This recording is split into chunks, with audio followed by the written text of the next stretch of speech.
Oke, Assalamualaikum warahmatullahi wabarakatuh. Di sini saya udah di Apotik Bertuah Pharma ya. Apotik Bertuah Pharma. Ya, dengan salah satu ownernya itu Kak Martin. Martin, ya, Kak Martin APT. Di sini untuk mau tanya-tanya Kak tentang gimana UMKM dalam bidang apotik melakukan pemasaran berkelanjutan. Nah, kita mulai aja ya. Boleh? Nah, sejak kapan apotek ini berdiri? Dan menurut Kak Martin sendiri, targetnya atau target itu konsumen yang diincar itu seperti apa di sini? Oke, baik. Kalau Apotik Bertuah Pharma sendiri berdiri itu di awal tahun 2005, tepatnya di bulan Maret ya. Jadi kurang lebih sekarang udah sekitar jalan 9 bulan. Kemudian untuk targetnya sendiri di sini kita karena lingkungan di sekitar sini adalah perumahan ya. Di depan itu perumahan dan di belakang juga perumahan pada penduduk. Jadi targetnya di sini masyarakat sekitar sini dan juga beberapa dari kecamatan lain atau kabupaten lain di Lampung Selatan di sebelah sana. Oke, nah ini untuk konteks pemasaran berkelanjutannya saya mau nanya bentuk pelayanan sosial yang diberikan Apotik Bertuah ini kepada masyarakat itu apa aja Kak? Contohnya misalnya ada diskon lansia atau kerjasama BPJS atau layanan apa gitu, ada nggak? Oke, kalau untuk kerjasama sama BPJS itu belum ada karena juga kita apotek baru ya, banyak persyaratan yang harus dipenuhi kalau kerjasama sama BPJS.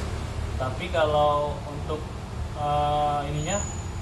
ke pasien itu kita sudah pernah melakukan kegiatan seperti senam bersama waktu itu ya. Mulai dari pembukaan pun kita sudah sering melakukan rutin ya melakukan senam bersama mulai dari pas pembukaan, kemudian 3 bulan setelah pembukaan, 6 bulan dan seterusnya. Jadi per 3 bulan untuk saat ini. Terus untuk kegiatan edukasinya ada nggak kegiatan edukasi kesehatan atau pemeriksaan gratis gitu? Bisa diceritakan sedikit? Oke. Untuk tadi yang saya bilang tadi ya seperti senam bersama tadi itu kegiatan awal ya. Setelah senam bersama tadi biasanya kita lanjutkan dengan pengobatan gratis. Jadi di sini pengobatan gratis ini sebenarnya tidak melibatkan dokter, tapi kita hanya melakukan cek kesehatan ya, cek kesehatan gratis seperti cek tensi, gula darah, asam urat dan kolesterol. Berarti itu masuk dalam satu rangkaian acara gitu? Iya betul. Kayak paling khusus kalian cek kesehatan, kalian kasih masukan. Betul. Makanan apa yang tensinya tinggi terus kasih makan apa ya? Betul, sesuai ranahnya apoteker ya.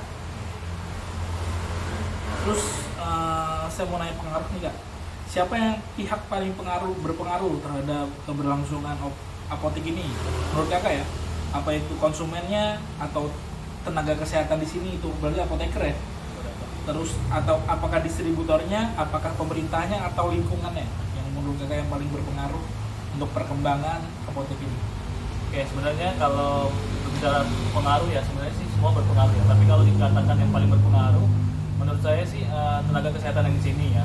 Tenaga kesehatan di sini dalam hal penyampaian kepada pasien, karena kita apoteker di sini ada apoteker, kemudian ada asisten apoteker, kemudian juga ada tenaga asisten tenaga kefarmasian sekarang namanya itu. Itu adalah lulusan SMK Farmasi yang membantu juga di sini. Nah, kenapa berpengaruh? Karena dengan adanya penyampaian kepada pasien itu bisa berpengaruh terhadap omset penjualan di sini. Jadi dari pelayanan itu yang nyiptain konsumen bakal balik lagi ke sini. Betul. Nah, tadi kan kita udah ngomongin sedikit tentang kegiatan sosialnya ya, yaitu pemeriksaan kesehatan. Nah, berdampak nggak sih ke kepercayaan pelanggan dan keberlangsungan usaha, khususnya di keuntungan usaha? Ada dampaknya nggak? Apakah mereka balik lagi untuk membeli sesuatu atau ya pelit aja gitu? Oke, kalau berbicara dampaknya ya berdampak terhadap ini. Karena setelah trennya ya, setelah dilakukan kegiatan itu biasanya kunjungan meningkat. Karena apa? Karena walaupun kita tidak bisa mengundang semuanya ya, misalnya kan kita bisa mengundang sekitar sini saja. Tapi tadi kan target kita bisa sampai ke kabupaten sebelah kan. Tapi ketika orang lalu lalang di sini itu melihat ada kegiatan di sini dan mereka juga melihat ternyata di sini ada apotek gitu. Dan itu merupakan salah satu bentuk promosi. Untuk peningkatannya itu dia signifikan beberapa hari atau naiknya perlahan tapi terus sampai kegiatan selanjutnya. Peningkatannya berlangsung terus. Jadi kayak pelan tapi meningkat terus ya. Meningkat. Kan kalau ada yang sistemnya signifikan tuh, contohnya kayak promo ya, promo gratis apa gitu, dengan misalnya promonya 3 hari, ya di 3 hari aja dia tuh banyak pelanggannya. Setelah promonya habis, biasanya mereka balik ke biasa. Tapi kalau yang kegiatan sosial ini, dia buat tetap meningkat walaupun perlahan ya. Iya, tetap meningkat. Terus saya mau nanya sistem kerja karyawannya. Gimana sih sistem kerja karyawan di sini?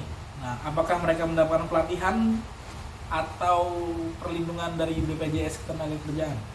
Oke, kalau perlindungan atau pelatihan belum ya. Kalau pelatihan itu kan masalah personalnya. Jadi kita tenaga kesehatan itu memang sudah difasilitasi pemerintah di Satu Sehat ya. Kita harus mencari SKP untuk perpanjangan SIP juga ke depannya. Nah, kalau untuk tadi bekerjasama dengan BPJS Ketenagakerjaan, sebetulnya baru-baru ini BPJS Ketenagakerjaan baru memberikan surat edaran. Launching gitu. Iya, sebelumnya itu belum ada memang. Tapi mungkin kedepannya akan seperti itu. Terfasilitasi akhirnya ya. Iya. Tapi kalau untuk pelatihan sendiri, khusus dari apotek sendiri ada? Misalnya kayak cara menjual obat, atau cara ngeluarin obat, atau cara ngebuang obat gitu, ada dari apotek ini sendiri? Kalau misalnya bentuknya seperti itu bentuknya briefing biasanya, tidak dalam bentuk pelatihan. Cuman kalau memang misalnya produk knowledge ya, misalnya tentang pengenalan produk itu biasanya ada sih dari beberapa distributor itu, bukan dari sini. Misalnya distributor obat A ke sini untuk menawarkan produknya sekalian menjelaskan tentang obat itu. Oke, lalu menurut Kak Martin nih, seberapa penting peran apotek ini untuk meningkatkan kesehatan masyarakat di sekitar ini? Menurut saya penting sih, karena masyarakat cenderung kalau misalnya dia mau ke vaskes ya, itu kan di jam kerja ya biasanya. Kalau puskesmas kalau memang mau bertemu dokter. Kemudian kalau misalnya mau ke klinik, biasanya kliniknya umum ya. Umum itu kan justru berbayar lagi itu, dan juga biasanya cenderung lebih mahal. Tapi kalau misalnya mereka hanya sebatas swamedikasi nih, swamedikasi itu kan masih di ranahnya apoteker ya. Mungkin kasus-kasus ringan itu mempercepat mereka mendapatkan akses obat itu ke sini. Jadi motong ongkos ya, yang penting mereka tahu. Terus tapi kan di sini juga teredukasi ya. Maksudnya nggak sembarang mereka dapat obat kan ya. Betul, di sini apoteker juga standby. Lalu ini yang sering dipertanyakan, mungkin rahasia usaha ya, tapi ya kami juga masyarakat masih tahu nih, bagaimana cara apotek bertuah ini menangani obat yang sudah kadaluarsa atau rusak. Oke, kalau misalnya kadaluarsa ya karena apoteknya masih baru ya, jadi sampai sekarang itu belum ada yang kadaluarsa. Memang kita punya sistem, yaitu kalau misalnya obat itu udah mulai expired, yaitu ada tingkatannya ya, kurang dari 6 bulan, kurang dari 3 bulan, itu sudah ada proses pemisahan dari awal. Nah, jadi itu yang kita lakukan reward kepada yang bekerja di sini. Misalnya mereka bisa menjualkan itu, ada reward bagi mereka. Jadi jangan sampai obat itu tersisa. Tapi kalau misalnya memang nanti akhirnya akan tersisa dan akan kadaluarsa, itu kalau misalnya menurut peraturan masih berlaku ya, itu bisa dimusnahkan mandiri menurut caranya masing-masing ada di peraturan. Berarti tapi sistem pemusnahannya itu sudah bisa ya di sini ya? Maksudnya ngerti? Sudah sesuai peraturan. Terus ada nggak kerjasama dengan pihak tertentu untuk pengolahan limbah medis atau lingkungan? Ini bisa kerjasama sama vendor A, vendor B untuk ngolah limbah dari obat ini. Oke. Sebenarnya kalau berbicara kerjasama itu belum ada, karena kita juga tadi konteksnya juga menekan sedemikian rupa ya. Kalau bisa jangan sampai ada, karena kan itu juga kerugian apotek ya. Nah, kalau misalnya kerjasama itu, kalau misalnya kita punyanya juga cuma sedikit kan, biasanya itu ada minimumnya yang belum bisa kita capai kalau ke vendor. Jadi kita belum ada kerjasama dengan pihak mana. Jadi manual dengan musnahkan dengan manual yang ada berarti ya. Betul. Nah, kan kalau isu keberlanjutan tuh lebih ke planet ya. Jadi kayak gimana sih cara kita ngelestariin bumi ini? Ya. Isu yang paling kentara sekarang itu kan plastik tuh, limbah plastik ya. Nah, apotek berdua sendiri udah mulai mengurangi penggunaan plastik nggak dalam kemasan obatnya? Atau kayak bungkus kan kayak beli terus pakai plastik atau enggak? Jika belum, kira-kira masalahnya apa? Apakah biaya atau emang kayaknya nggak cocok aja karena obatnya berat jadi nggak bisa pakai kertas? Kira-kira sebenarnya apa? Oke. Nah kalau misalnya upayanya untuk sekarang ini mungkin untuk penyediaan tas yang biasa dipakai atau dalam bentuk lain selain plastik ya itu belum ada. Cuman kita menanyakan kepada pasien apakah sudah membawa tas sendiri atau belum gitu. Sebisa mungkin kalau bisa ya mereka tidak memakai plastik, tapi kita masih menyediakan plastik karena kendalanya ya tadi yang benar kalau misalnya kita dengan kertas ya apalagi itu sediaan sirup itu bisa jatuh Ya benar. resiko jatuhnya tinggi gitu kalau pakai kertas. Sediaan sirup itu obat sirup ya? Iya sirup. Nah, ini untuk masalah lingkungan ya. Isu lingkungan nih, seberapa penting dijaga untuk usaha kecil seperti apotek UMKM ini dan mengapa? Menurut saya ya penting ya, apalagi ini menurut saya yang salah satunya risiko tinggi juga karena kan obat kan bisa mencemari lingkungan. Kita tidak tahu apakah obat itu ada efeknya merugikan bagi masyarakat atau tidak gitu. Tapi kalau bicara medis ya pasti merugikan kalau misalnya dia berbahaya ya. Namanya juga obat kan adalah racun gitu. Jadi ya sebisa mungkin kita mengatasinya karena juga pada saat perizinan apotek ini sendiri itu ada izin lingkungan yang mengarah ke sana. Oke, terus saya mau nanya tentang apoteknya sekarang, Kak. Bagaimana kondisi apoteknya saat ini? Apakah cenderung stabil, naik atau menurun? Apa menurut kamu faktor utamanya? Oke, kalau untuk saat ini sih ada kecenderungan stuck. Jadi tidak ada pertumbuhan sebenarnya. Cuman tadi kita mungkin bisa siasati di bulan ini itu sebenarnya sudah saatnya kita lakukan lagi untuk tadi misalnya senam bersama, pengobatan gratis tadi ya. Karena faktornya salah satunya untuk kondisi sekarang cuaca di sini ya di kota ini saat ini itu sering hujan ya, apalagi di jam-jam ramai, misalnya di sore atau malam hari itu biasanya jam-jam pasien untuk berkunjung ke apotek. Tapi karena hujan jadinya terkendala dan mungkin ketika pasien ini sudah merasakan karena cuaca tadi ya cuaca buruk tadi sakit, mungkin berobatnya sudah ke ranah rumah sakit atau ke vaskes lain, jadi tidak ke apotek lagi. Nah, strategi apa sih yang Kak Martin lakukan di apotek ini untuk mempertahankan pelanggan di tengah persaingan apotek kan besar ya, kayaknya tiap tahun tuh pertumbuhannya banyak tuh, bisa udah kayak Indomaret, Alfamart depan-depanan malah kan. Sebenarnya, nah menurut Kakak apa sih yang bisa lakuin untuk mempertahankan pelanggan itu? Oke, kalau mempertahankan pelanggan kita kayak sistem database ya, cuman belum sempurna seperti database ya. Maksud saya seperti ini, kalau misalnya kita menemukan pasien nih yang kira-kira memang dia akan loyal ke sini atau semua lah, hampir semua, kita tanyakan nomor HP-nya biasanya. Nah, nomor HP itu gunanya bukan kita untuk mencari tahu pasien secara privasinya ya, tapi untuk memberitahukan ketika misalnya ada apa di sini, ada promo, ada diskon atau ada apa, dan juga kita kedepannya akan memperlakukan seperti kartu loyalitas. Jadi kartu loyalitas itulah yang membuat mereka akan kembali lagi ke sini. Berarti itu kartu loyalitas itu kayak ini ya, membuat program untuk harga khusus, berarti ya, khusus paket hemat, diskon rutin atau member gitu. Termasuk Seperti member. Jadi dia kalau misalnya datang ke sini apa benefitnya, misalnya dia 10 kali datang dapat hadiah apa.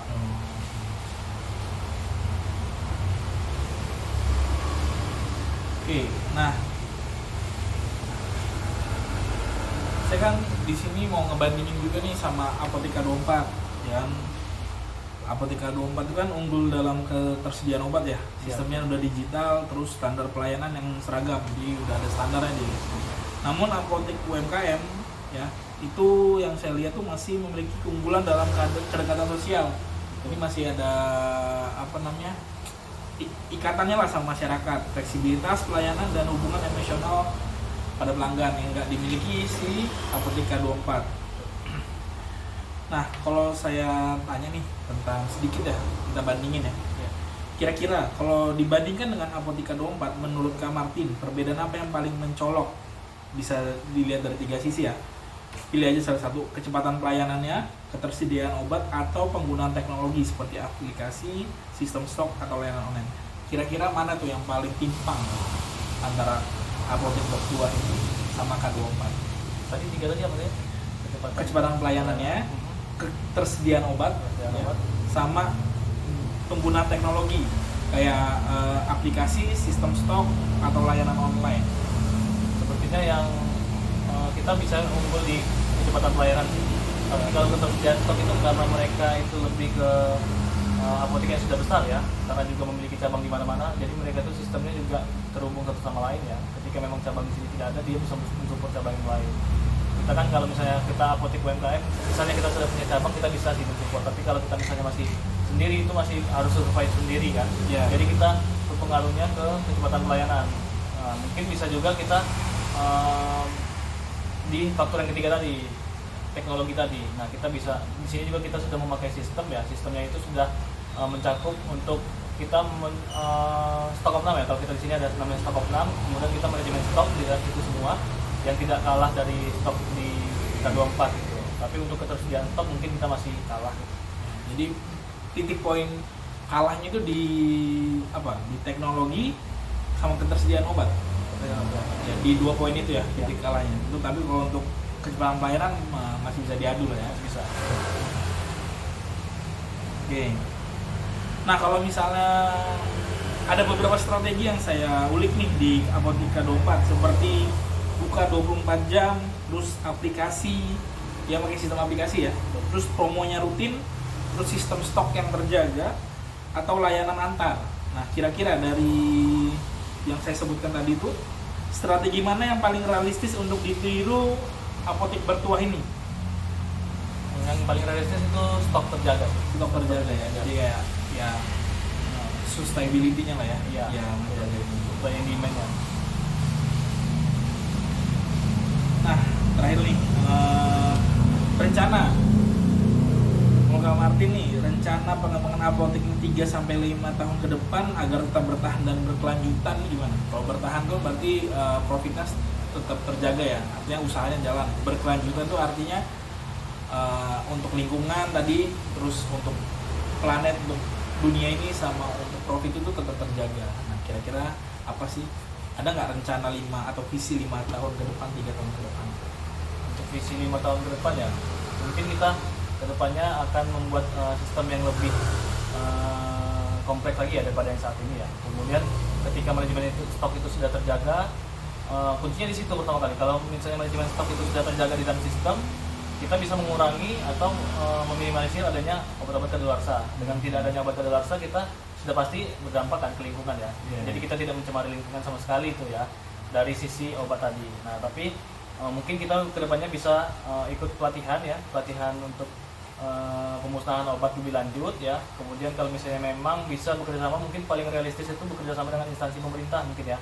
Misalnya dengan lingkungan sekitar sini itu puskesmas mana gitu, karena kan mereka biasanya pasti bekerja sama juga dengan instansi terkait kan.